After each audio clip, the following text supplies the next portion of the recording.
मनाली में शुरू हुआ 5 दिवसीय राष्ट्रीय स्तरीय विंटर कार्निवल। मुख्यमंत्री ने किया शुभारंभ। 200 से अधिक स्थानीय महिला मंडल और अन्य राज्यों के कलाकार ले रहे हैं भाग। हिमाचल में ऑपरेशन लोटस को लेकर भाजपा कांग्रेस आमने सामने। पूर्व मुख्यमंत्री के बयान पर उप मुख्यमंत्री मुकेश अग्निहोत्री ने किया पलटवार। बोले, हार को पचा नहीं पा रहे जयराम। अपने विधानसभा क्षेत्र में जाकर भावुक हुए जयराम ठाकुर। मंच पर भाषण देते देते आंखों से छलक पड़े आंसू। बोले, छठे चुनाव का ऋण 100 बार जन्म लेने पर भी नहीं चुका सकता। और 29 दिसंबर को नेर चौक में युवती की छत से गिरने के कारण हुई मौत। युवती के परिजनों ने जताई हत्या की आशंका। परिजनों ने एसपी मंडी से मुलाकात कर निष्पक्ष जांच की उठाई मांग। नमस्कार, आप देख रहे हैं एचपी 24x7। मैं हूं जनीशा। पर्यटन नगरी मनाली में 5 दिवसीय राष्ट्रीय स्तरीय विंटर कार्निवल का आगाज हो गया है। 2 जनवरी से लेकर 6 जनवरी तक मनाए जाने वाले विंटर कार्निवल का शुभारंभ मुख्यमंत्री सुखविंदर सिंह सुक्खू ने किया।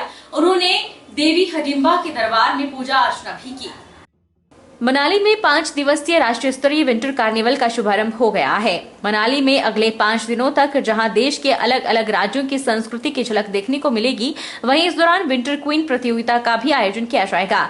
मुख्यमंत्री सुखविंदर सिंह सुक्खू ने विभिन्न महिला मंडलों और देश के अलग अलग जगहों से कार्निवल परेड में भाग लेने आए प्रतिभागियों की झलकियों को हरी झंडी दिखाने के बाद पैदल ही माल रोड की विंटर कार्निवल परेड के साथ चल पड़े। विंटर कार्निवल में बतौर मुख्य अतिथि आए मुख्यमंत्री सुखविंदर सिंह सुक्खू ने कहा कि माता हिडिंबा के दरबार में पूजा अर्चना कर विंटर कार्निवल का शुभारंभ किया गया है। विंटर कार्निवल सर्दियों में होने वाला एक खास त्योहार है और इसमें महिलाओं की भूमिका अहम रहती है। मुख्यमंत्री ने कहा कि आने वाले समय में इसे और अच्छी तरह से भी मनाया जाएगा। मनाली सबसे सुंदर पर्यटन स्थलों में से एक है और मनाली के लोग काफी भोले भाले हैं। उन्होंने कहा कि आने वाले समय में यहाँ पर्यटन को बढ़ावा देने के लिए उचित कदम उठाए जाएंगे। हिमाचल प्रदेश की संस्कृति पूरे विश्व में प्रसिद्ध है और विंटर कार्निवल भी इसका एक हिस्सा है। हमारे लिए बड़ा महत्वपूर्ण विंटर कार्निवल होता है। मेरा ये मानना है कि हम सभी दृष्टिकोण से हमारे लिए सभी देवी देवताओं का जो त्योहार है वो महत्वपूर्ण है। हिमाचल के पूर्व मुख्यमंत्री जयराम ठाकुर के ऑपरेशन लोटस को लेकर दिए बयान के बाद हिमाचल की सियासत में खलबली मच गई है। उप मुख्यमंत्री मुकेश अग्निहोत्री ने इस पर पलटवार किया और कहा है कि भाजपा मुंगेरी लाल के सपने देख रही है। हिमाचल के पूर्व मुख्यमंत्री एवं नेता प्रतिपक्ष जयराम ठाकुर ने मंडी में भाजपा के ऑपरेशन लोटस की तरफ इशारा किया था। जयराम ठाकुर ने कहा था कि भाजपा को सत्ता के लिए 5 वर्षों का इंतजार न करना पड़े और उससे पहले ही सत्ता मिल जाए। उप मुख्यमंत्री मुकेश अग्निहोत्री ने कहा कि भाजपा को जनता के फैसले को स्वीकार करना चाहिए। लोगों ने कांग्रेस को जनमत दिया है। कांग्रेस ने 40 सीटें हासिल की है। बीजेपी को रचनात्मक विपक्ष की भूमिका निभानी चाहिए। पूर्व मुख्यमंत्री हार को पचा नहीं पा रहे। मुकेश ने कहा कि पूर्व मुख्यमंत्री बार बार कह रहे हैं कि मंडी हमारी है, लेकिन कांग्रेस दोबारा से 2024 के लोकसभा चुनावों में मंडी जीतेगी और मंडी को उनसे छीनेगी। हम तो भारतीय जनता पार्टी से ये कहना चाहते हैं कि जनादेश का सम्मान करना सीखें।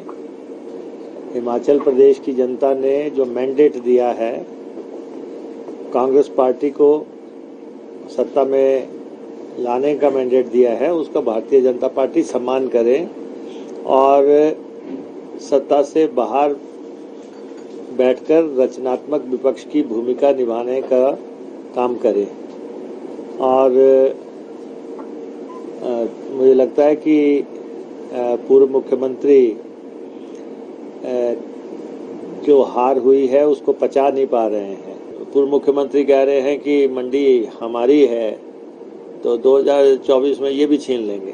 नेता प्रतिपक्ष एवं पूर्व मुख्यमंत्री जयराम ठाकुर बौखलाहट में हैं और प्रदेश में 5 साल से पहले सरकार बनाने के खोखले दावे कर रहे हैं। अभी इन्हें लंबा इंतजार करना पड़ेगा। यह बात बिलासपुर पहुंचे शिमला ग्रामीण के विधायक विक्रमादित्य सिंह ने कही। शिमला ग्रामीण के विधायक विक्रमादित्य सिंह ने कहा कि कांग्रेस द्वारा विधानसभा चुनावों से पहले जो वायदे जनता के साथ किए हैं उन्हें पूरा किया जाएगा। पूर्व मुख्यमंत्री की प्रदेश में भाजपा की हार के बाद बौखलाहट बढ़ गई है।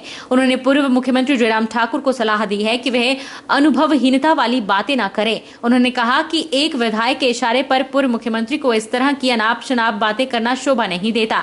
उन्होंने कहा कि नेता प्रतिपक्ष बहुत जल्दी में है। नेता प्रतिपक्ष अभी संयम रखे। 5 साल में मंडी का हवाई अड्डा तो अभी तक बन नहीं पाया है, तो कांग्रेस को पाठ ना पढ़ाएं। पूर्व मुख्यमंत्री जी जो अब नेता प्रतिपक्ष है वो बौखलाहट में है और बहुत जल्दी में है।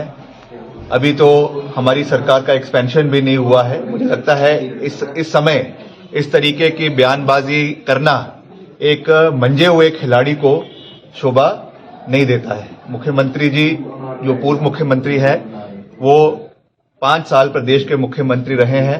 5 साल में उनका हवाई अड्डा तो आज तक मंडी में बना नहीं, तो वो हमको जल्दी का पाठ ना पढ़ाएं।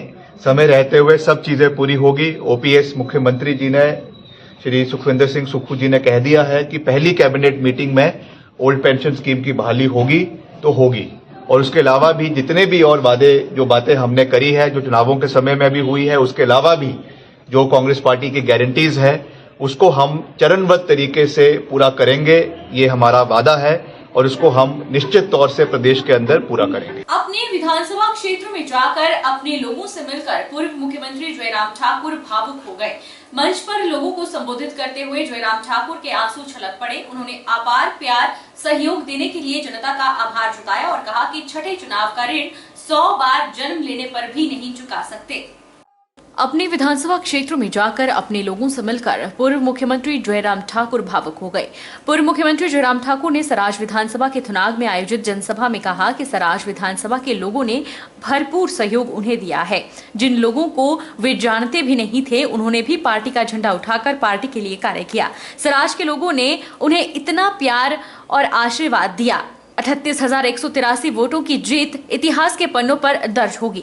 जितने वोट मुझे मिलने उतने वोट औरों को मिल जाते तो हिमाचल में भाजपा की सरकार होती। उन्होंने कहा कि वे पिछले 5 साल से सराज की जनता का ऋण चुकाने की कोशिश कर रहे थे, लेकिन छठे चुनाव का ऋण इस कदर डाल दिया है कि 100 बार जन्म लेने के बाद भी इसे चुका नहीं सकते।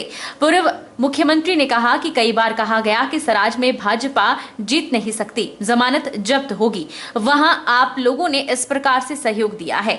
इस दौरान जयराम ठाकुर ने जनसभा में हार का जिक्र भी किया। जयराम ठाकुर भावुक हो गए और उनकी आंखों से आंसू छलक गए।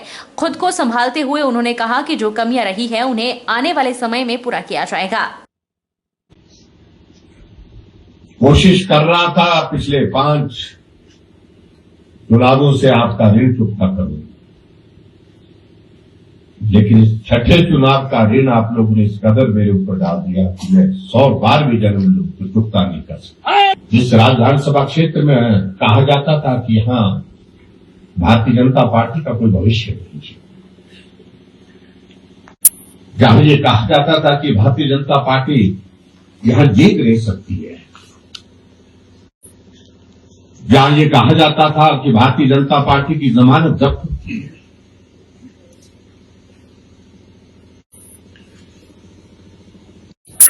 वहां आप लोगों ने इस प्रकार से जयराम ठाकुर आगे बढ़ो, हम तुम्हारे साथ हैं, जयराम ठाकुर आगे बढ़ो, हम तुम्हारे साथ हैं, जो स्नेह और प्यार मुझे दिया है, आगे भी मिलता रहेगा।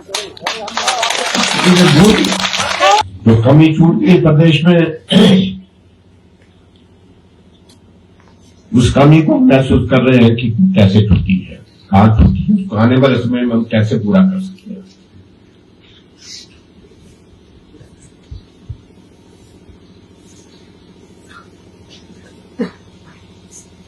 ऐसी सीटें, जो 5 सीटें ऐसी छूट गई 60 वोट से, 300 वोट से, 400 वोट से, कभी सोच भी नहीं सकते।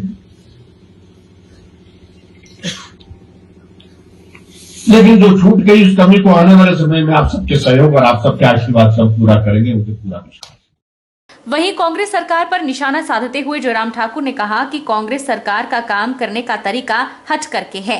आमतौर पर सरकार बनने के बाद नए काम की शुरुआत करती है, लेकिन ये सरकार पुराने सरकार के खोले संस्थानों को बंद करने में लगी है। उन्होंने कहा कि सरकार बदले की भावना से कार्य कर रही है। जहां एसडीएम कई महीनों से काम कर रहे थे, वो दफ्तर बंद कर दिए गए हैं। अपने किए गए वायदों को कांग्रेस पूरा नहीं कर रही, कैबिनेट बन नहीं रही और कार्य हो नहीं रहे। उन्होंने कहा कि जो सरकार हिमाचल में है वो मुकाबला करने की स्थिति में नहीं है। 5 वर्ष पहले हमने एक प्रथा शुरू की थी कि हिमाचल प्रदेश में हम बदले की भावना से काम नहीं करेंगे, लेकिन 5 वर्ष के बाद वर्तमान सरकार ने आते ही इस काम की शुरुआत की थी जो हमने बंद किया। मुझे मालूम नहीं वो क्या हासिल करने वाले। एसडीएम के दफ्तर बंद हो गए जहां एसडीएम कई महीनों से काम कर रहे थे। विधानसभा का चुनाव का संचालन उस एसडीएम ने कर दिया। विधायक के चुनाव की प्रक्रिया पूरी करने के बाद उनको गिनती के बाद जो है वो घोषित भी कर दिया, उसके बावजूद बंद कर दिया गया। मेरे सराय विधानसभा क्षेत्र के अंतर्गत अनेकों संस्थान बंद कर दिए और हालात ऐसे बन गए कि गांव में एक कम पढ़ा लिखा आदमी, गांव का रहने वाला, वो जो कम जानता है, जिसको जानकारी ज्यादा नहीं, वो भी आजकल बोलने लगा कि हमारी पीएससी डीनोटिफाई कर दी। रुकेंगे छोटे से ब्रेक के लिए।